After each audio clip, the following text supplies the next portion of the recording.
Hello.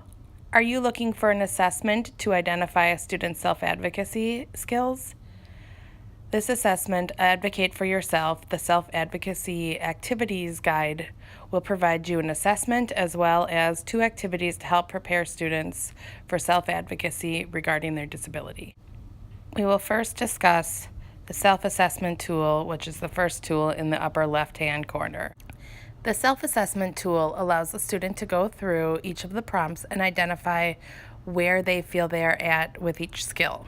For example, assistance under number 1. Do you tell your teachers, staff, and your family what you like to do? They rate themselves, 5 being always through 1 being never for each category. At the end of the self-assessment, the students are given the opportunity to answer a writing prompt where they discuss 3 things that they feel that they could do to build their self-advocacy skills. This is a nice opportunity for teachers as it gives us the opportunity to have a conversation with students regarding everyone being a work in progress and that no one is perfect and that we need to continue to hone our skills. The next tool that we will look at is the How You Learn tab in the bottom left corner. This tab provides 3 learning activities for students to take the leadership in their self-advocacy so they can prepare for self-advocating once they leave high school. There are 3 scenarios that the student will go in to through the support of special education teachers to understand why self-advocacy is important as well as how to practice it in an appropriate way.